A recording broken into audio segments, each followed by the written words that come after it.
저는 작년에 이어서 마태복음 강해가 마쳤습니다. 그리고 마가복음 강해가 시작이 되었어요. 연말 연초에 한두 주는 이벤트 메시지를 함께 나누었고요. 자, 그러면서 이제 마태복음 강해가 마치고 마가복음을 다룰 때 마태복음처럼 촘촘하게 강해하지 않습니다. 네, 마가복음은 순수 마가복음만 전하려고 합니다. 마태복음과 마가복음 사이에는 공관복음성이 있어서 같은 사건을 기자가 다르게 이 사람이 보는 것과 저 사람이 보는 것이 좀 다르지 않겠어요? 그래서 자기의 견지를 갖고 바라본 그 시각 차이가 있는데 그것 나누는 것도 의미가 있어요. 그러나 사실은 뭐 1부, 2부 차이예요. 마태복음 때 다뤘던 말씀을 또 마가복음에서 또 다루면 세미한 의미의 깊이는 있지만 그러나 그게 그 말씀인 거예요. 그래서 듣는 이로 하여금은 실증나기가 쉬워요.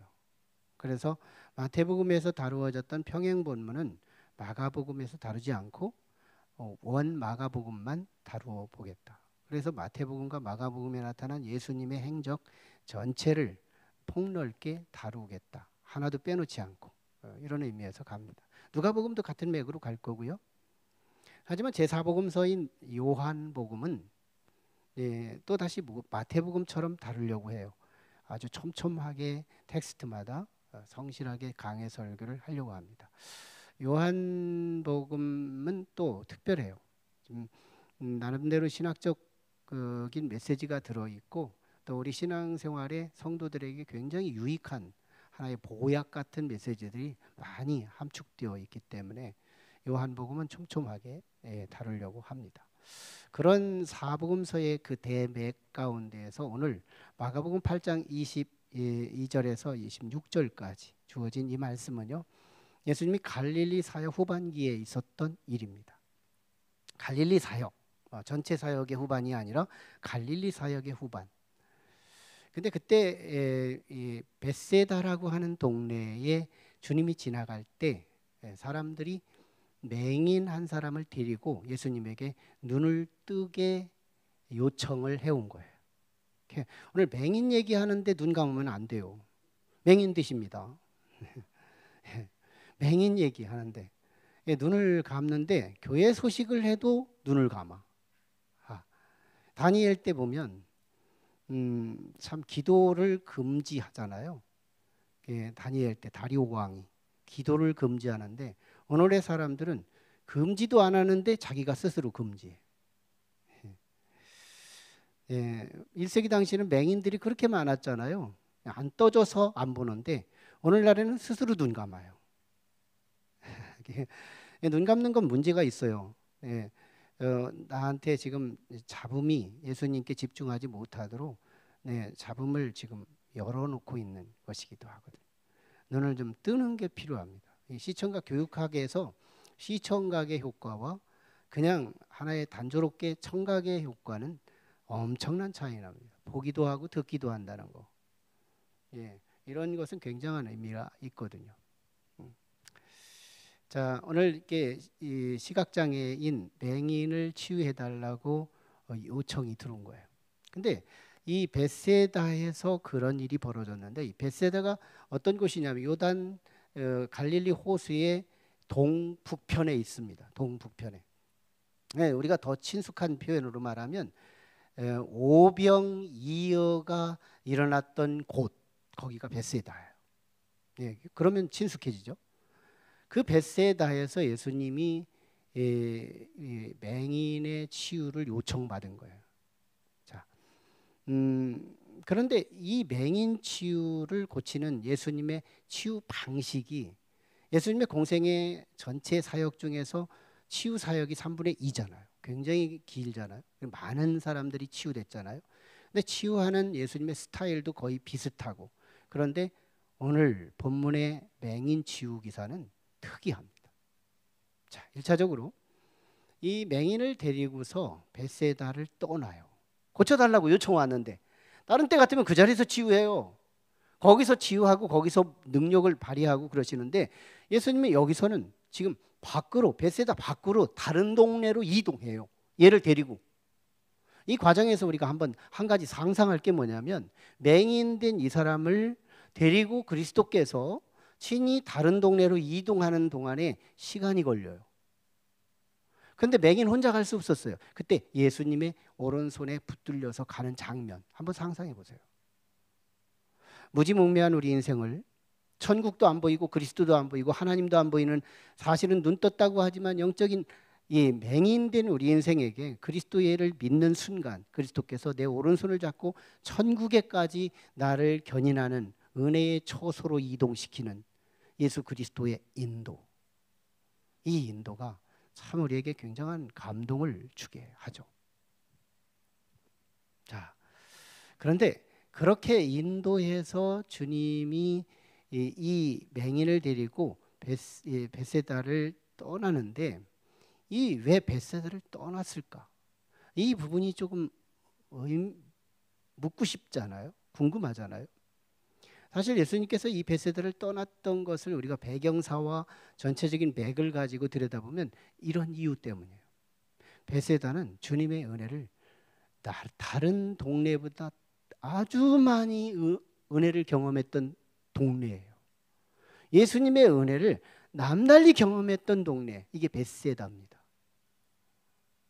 네, 이게 무슨 신호일까요? 네, 어쨌든 주님이 그렇게 은혜를 베풀었던 벳세다. 그런데 이 벳세다가 주님을 향하여 어떤 짓을 하는지 알아요? 배척합니다. 주님을 그렇게 아프게 해요. 주님을 믿지를 않아요. 주님을 경계해요. 주님을 배척해요. 그래서 마태복음 11장에 보면 예수님이 이 도시를 향하여 책망합니다. 뭐라고 말하는? 소돔과 고모라에게 너희에게 준 은혜를 부었다면 소돔과 고모라 백성들이 다 회개했을 것이다. 그래서 이 벳세다를 향하여, 고라신을 향하여 책망하고 저주를 내려 붓는 내용이 나와요. 그런 마당에서 지금 맹인을 치유한다고 할 적에 이 치유의 광경을 바라보는 사람들이 은혜를 받을 수 있지 않겠습니까? 시각적 은혜. 네, 은혜를 보여주지도 않겠다는 거예요. 여러분, 주님께서 은혜가 한없이 긍휼이 크셔서 우리의 모자람과 죄악 가운데 부족함고 계속 고집피고 우리가 죄악 가운데 계속 머물러 있고 더 죄를 지어도 가만히 있는 이유는 주님의 긍휼이 그만큼 크시기 때문이지만, 언젠가는 그 긍휼의 문이 닫힐 때가 옵니다.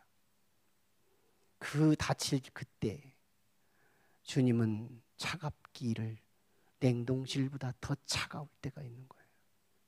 은혜의 끼를 보이지 않겠대요. 은혜의 끈덕이를 보여주지 않겠대요. 도시를 떠나겠대요. 너희에게는 눈 뜨는 모습도 보여주지 않겠대요. 주님이 그를 그렇게 인도합니다.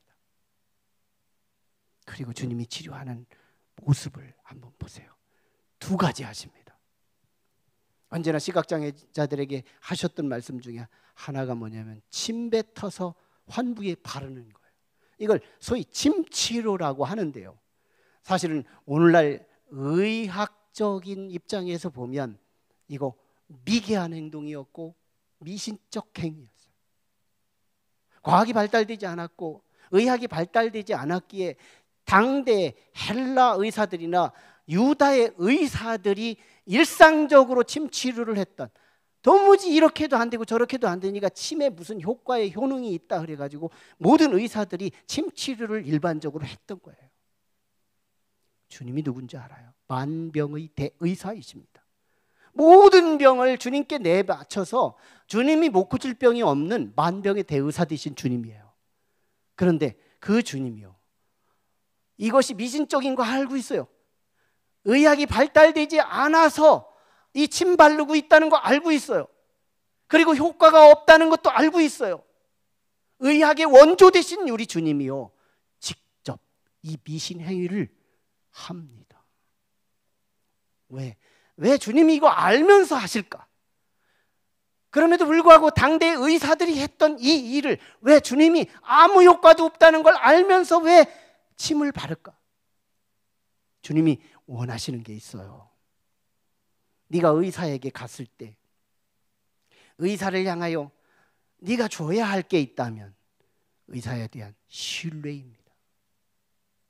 의사에 대한 신뢰가 있을 때 의사의 진단과 처방을 통하여 내가 그 의사를 도울 때 내가 치료되는 거지, 의사가 일방적으로 나를 치료할 수는 없다는 거예요.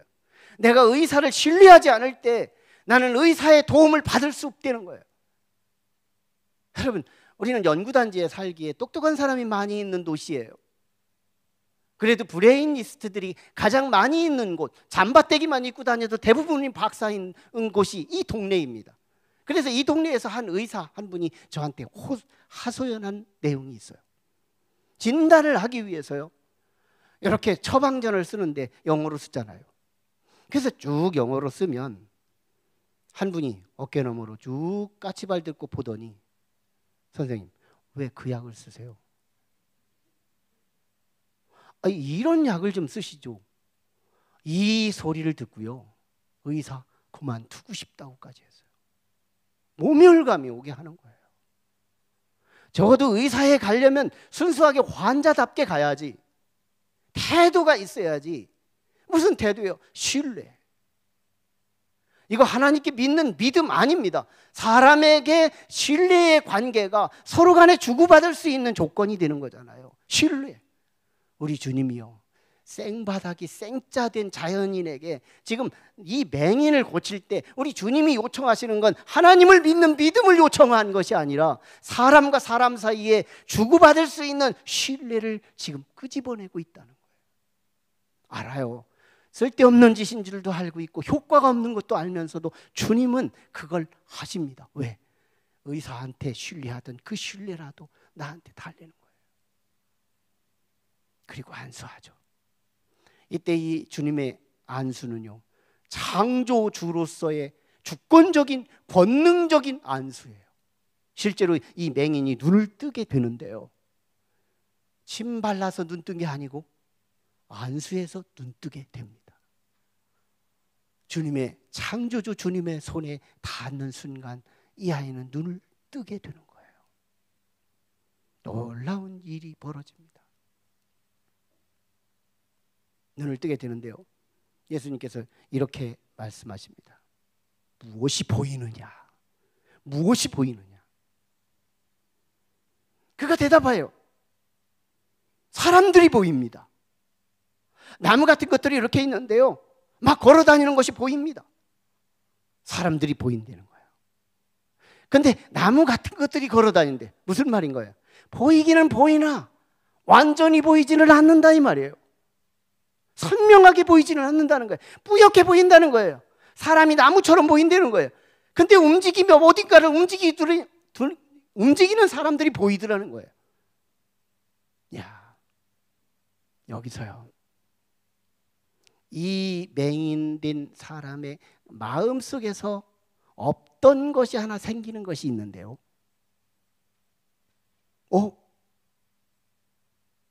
내가 눈 뜰 수 있다. 나는 진짜 눈 뜰 수 있다.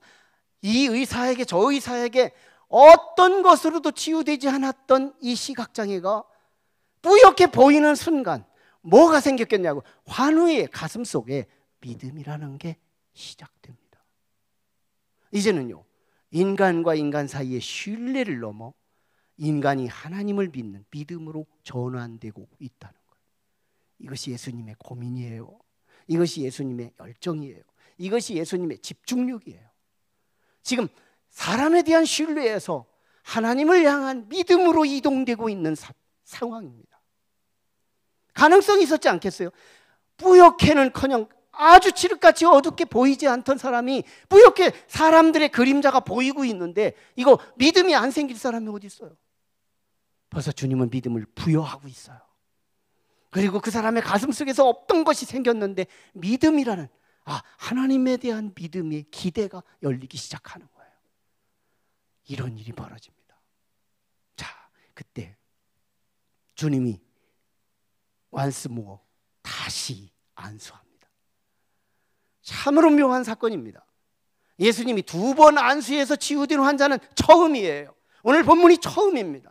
예수님은 왜 2번을 안수하셨을까? 능력이 부족해서 나누었나? 아니에요.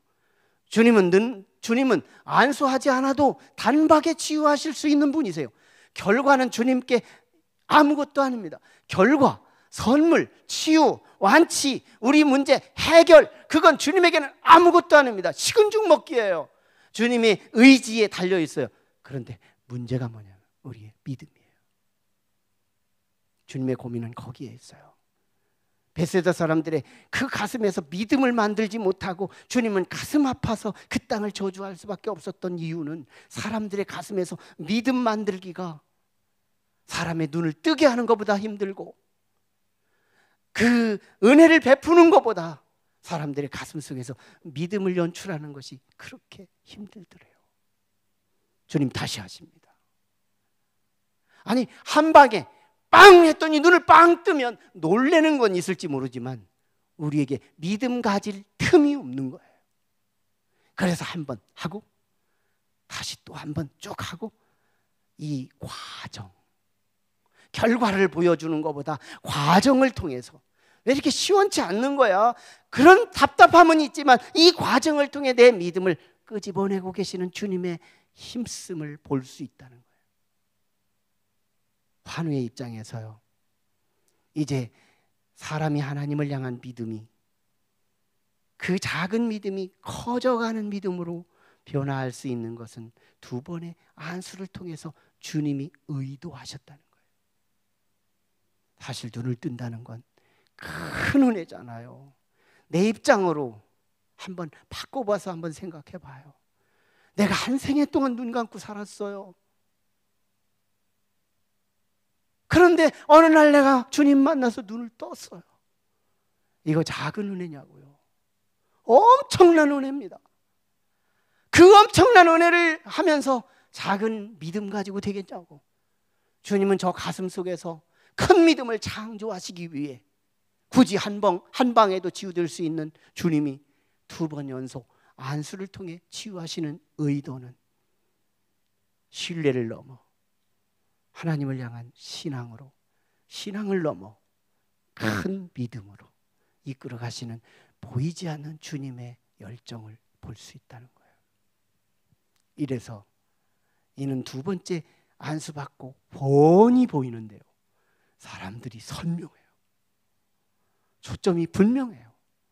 그리고 삼남한상, 우수마발, 성가대원도, 회중도, 강단도, 트리도 모든 게 다 보이는 거예요. 할렐루야. 너무너무 큰 영광이 보입니다. 이야기는 여기서 끝. 하지만 마가는요, 베드로의 제자예요. 큰 스승의 밑에서 문화생으로 자란 이 마가는 참 신학자다운 시선을 갖고 있어요. 예수님을 가장 잘 이해한 사람 마가가 여기서 주님이 의도하심을 깨닫습니다. 육체적으로 눈 감은 사람을 치유하면서 지금 예수님은 어떤 의도를 가지느냐? 가장 가까이에 있는 사랑하는 12제자들, 주님에게 가장 걱정이 되고 있는 건 눈 감은 자들이 아니라 눈을 떴다는 자들이 걱정거리가 되는 거예요. 눈을 떴다고 하는 12제자들이 눈을 뜨고도 예수가 누군지를 모르는 거예요. 예수가 랍비인 거예요. 조금 나보다 학벌 좋고 조금 나보다 먼저 배워서 나보다 선생 정도로만 이해하고 지금 갈릴리 사역 후반기까지 왔는데 예수님에 대한 이해는 여전히 사람인 거예요. 제자들이 말이죠. 그런 상황에서 예수님은 지금 이 맹인을 눈을 뜨게 하면서 사랑하는 제자들의 눈을 뜨게 하고 있다는 거예요. 그것이 오늘 본문 바로 뒤에 나오는 27절 이하에 예수님이 빌립보라고 하는 동네에서 제자들에게 이렇게 묻습니다. 세상 사람들이 나를 누구라고 하느냐? 엘리야라고 합니다. 선지자 중에 하나라고 합니다. 그러면 너희는 나를 누구라고 하느냐? 정확합니다. 고요합니다. 아무도 대답 못해요. 근데 갑작스럽게 뜻하지도 않게 대답하는 베드로의 대답이 있으니 주는 그리스도시요 살아계신 하나님의 아들이십니다. 이거 하나님이라는 고백이에요. 무슨 말을 하고 있는 거예요? 사랑하는 제자 중에 영적인 눈이 열렸다는 거예요. 예수에게서 랍비가 아니라 예수에게서 그리스도가 보이기 시작한 베드로의 눈이 열렸다는 거예요. 지금 이것이 오늘 본문의 가장 핵심적인 목표가 되고 있다는 거예요. 그렇다면 오늘 우리의 영안이 필요한 거예요. 우리는 눈뜨고 있는 이것이 주님의 기쁨이지만, 나의 기쁨이지만 실제는 주님의 걱정거리가 됩니다. 예수를 믿지만 하나님이 안 보여요. 예수를 믿지만 하나님의 뜻이 간과되고 있어요. 예수를 믿지만 몸뚱이만 믿을 뿐이에요. 주님과 깊은 교제가 없는. 사실은 오늘 맹인이었던 사람, 이 사람이 치유되지만요, 이 사람이요 육의 눈이 뜨면서 영의 눈도 열립니다. 사실은 사람이 보인다고 하는 중에서 그 사람 중에 누가 보여요? 예수님이 가장 먼저 보였어요. 예수님이 보여요. 근데 그 예수님이 나의 무엇을 해줬어요? 의사들이 못하는 눈을 띄웠어요. 이 환자는 사람은 불가능하다는 걸 이미 알고 있었어요. 근데 내 눈이 열렸어요. 뭘까요? 이는 하나님이 나를 낫게 하셨다는 영적 체험을 합니다.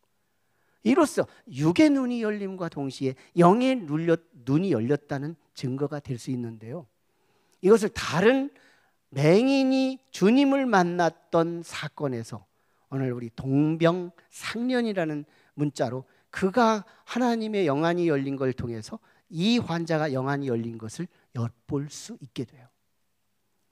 특별히 요한복음 9장에 보면요, 실로암 못에서 예수님이 진흙을 눈에다 바르고 실로암 못에 가서 씻어라 해서 가서 씻었더니 눈이 밝아진 사건이 있어요. 그때 안식일 날 치유됩니다. 그때 안식일에 치유됐다는 것 때문에 바리새인들이 이 환자에게 너를 낫게 한 자가 예수가 너를 낫게 했느냐? 그렇습니다. 근데 왜 안식일 날 낫게 하냐? 그러므로 저 예수는 하늘에서 온 것이 아니고 하나님에게서 온 사람이 아니다. 나쁜 사람이야. 이렇게 얘기를 한 거예요. 그때 눈을 떴던 이 사람은 이런 말을 응수합니다. 이상하다. 나는 저 사람 때문에 분명히 눈을 떴는데, 나는 저분 때문에 눈을 떴는데 당신들은 저분이 하나님에게서 온 것이 아니라고 하니 이상합니다.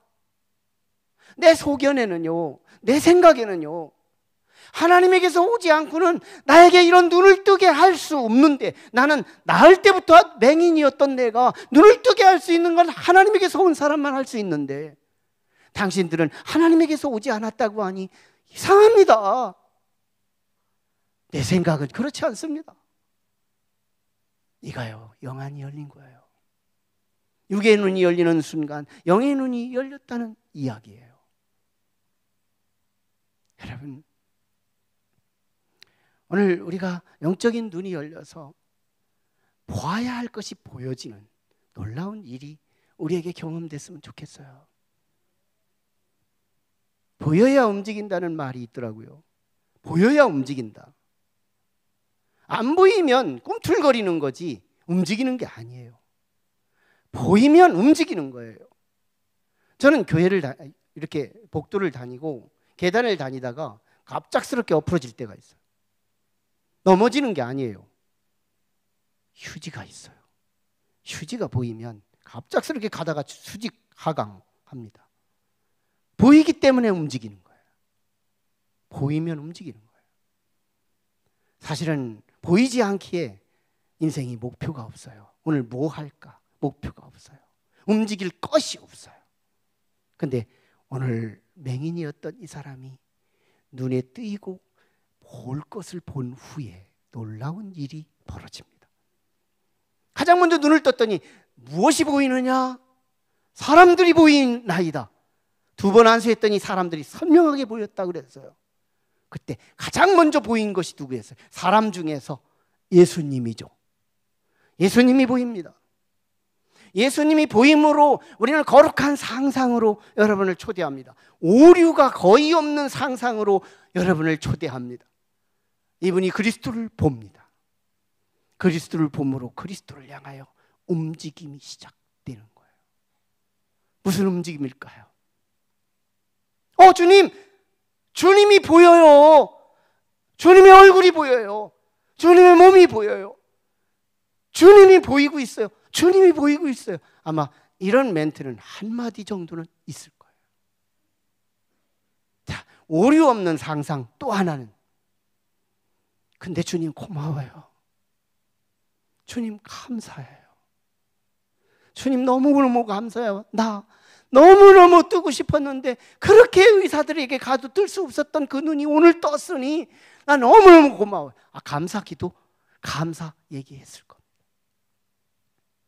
주님이 보이는 것이 신기했고, 주님을 향하여 감사를 연발하는 것은 개연성을 넘어 팩트입니다. 여러분, 주님이 시선이 보이기 시작하고, 주님이 시선이 보이기 시작하고, 주님이 보이기 시작하고, 그리고 주님께 고마움을 담아 주님께 고마움을 연발할 수 있다면, 이거 우리가 듣기 싫어하는 기도입니다. 여러분, 기도는 영안이 열린 사람들의 몫이에요. 주님이 보이는 사람들의 몫이에요. 기도는 집에서만 하는 것이 아니에요. 교회 기도가 살 때 집의 기도가 인정되는 거예요. 집의 기도는 나를 중심으로 응답해달라는 거고, 교회 기도는 주님을 중심으로 응답해달라는 거예요. 교회 기도가 살고 가정 기도가 살 때 이건 인정받는 기도예요. 아무리 합리화해도 성경을 우리는 합리화할 수가 없어요. 주님이 보이면 주님과 호흡하는 거예요. 주님이 보이는데 불러대지도 않아요. 주님이 보이는데 고마움도 말 안 해요. 주님이 보이는데 요구를 안 해요. 이거 아직 안 보이는 거예요. 또 하나는 사람들이 보입니다. 주님 뒤에 있는 사람들, 주님 주변에 있는 사람들이 보이기 시작하는 거예요. 그런데 여기서요, 사람이 보일 때 1차적으로 이목구비를 본 것이겠죠. 사람이 머리 스타일, 얼굴, 눈, 코, 입, 옷, 키, 외형 볼 겁니다. 그러나 주님이 마가를 통해서 우리에게 말하고 싶은 진짜 메시지는 사람의 실존적 본질이 보인다는 거예요. 사람이 보인다. 사람이 있는데도 육의 눈을 뜨고 사람을 못 볼 사람은 아무도 없죠. 그런데 어느 날부터 사람이 보여요.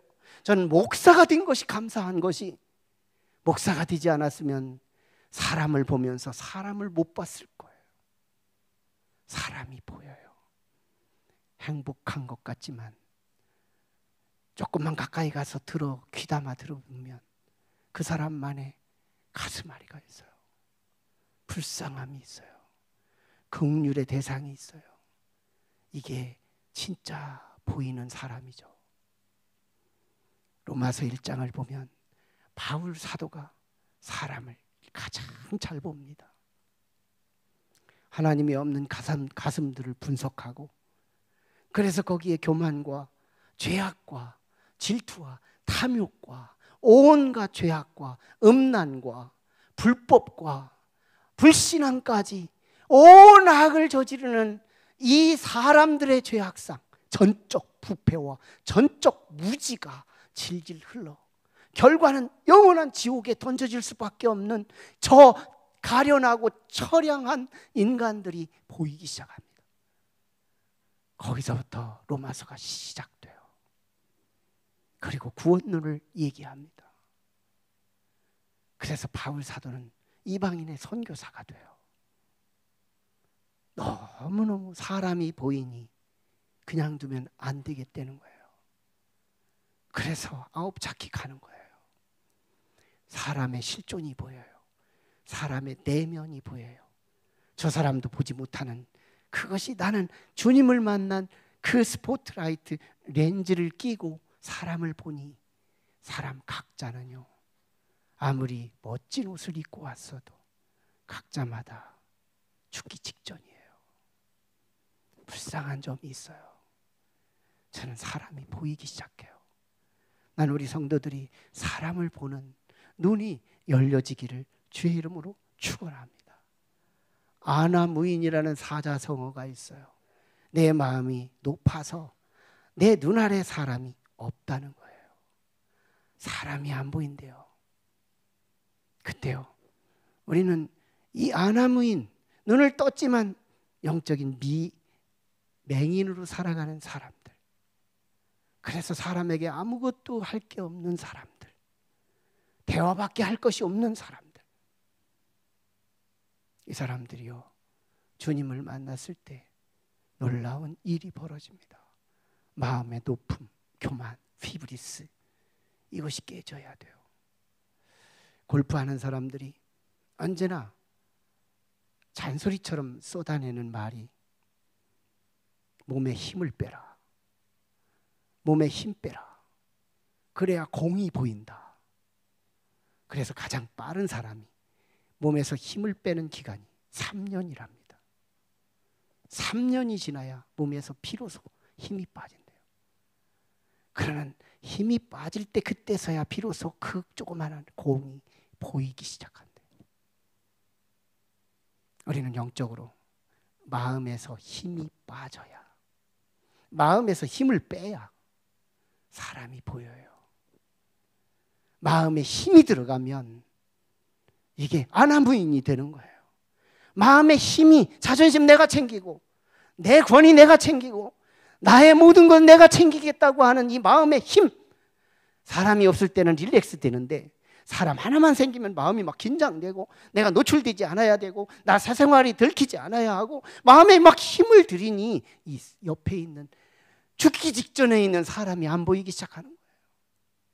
네, 놀랍죠? 이게 인위적으로 되냐고요. 주님을 만날 때 가능하다는 거예요. 주님을 만나면 놀랍게도 마음이 부드러워지기 시작하고 내 마음에 힘쓰던 것이 내려지기 시작하고, 워낙 큰 은혜 앞에서 내 마음에 힘을 써본들 아무것도 안 된다는 사실을 알고 주님을 만나면 마음에 힘이 빠지고 그때부터 사람이 보이기 시작해요. 대통령의 직위에 속지 않습니다. 시장의 높음에 속지 않아요. 시장님의 불쌍함, 대통령의 불쌍함과 안타까움이 보이기 시작하는 것은 주님을 만나 영적인 눈이 열린 사람들만 할 수 있는 거예요. 여러분, 주님이 보여서 기도가 살았고 사람이 보여서 사명이 살 수 있다면 저는 강해 설교예요. 이 본문을 제가 의도해서 택한 게 아니에요. 제가 우리 교회 앞에 약속한 목양적 프레임 안에서 이 본문을 택했는데 오늘 지난주의 말씀과 어떻게 이렇게 연동됩니까? 기도와 사명, 아홉 찾기, 이것은 오늘 우리 교회를 향한 하나님의 의도하심이며 우리에게 원하시는 뜻이라고 하는 거예요. 여러분, 주님이 보인다면 기도하셔야 해요. 교회가 상 주는 건 아무 의미가 없어요. 우리가 살게 하기 위해, 우리의 연약함을 돕기 위해서 스티커를 붙여달라는 것뿐이고 금반지를 주겠다는 것이지 약함을 도와주기 위한 하나의 보조적인 역할이지 이게 메인이 아니에요. 그럼에도 불구하고 기도와 전도, 아홉을 찾는 것은 실제요 신앙의 본질이에요. 제가 척추라고 말했죠. 사람이 척추가 부러지면 아무 데도 쓸 데가 없어요.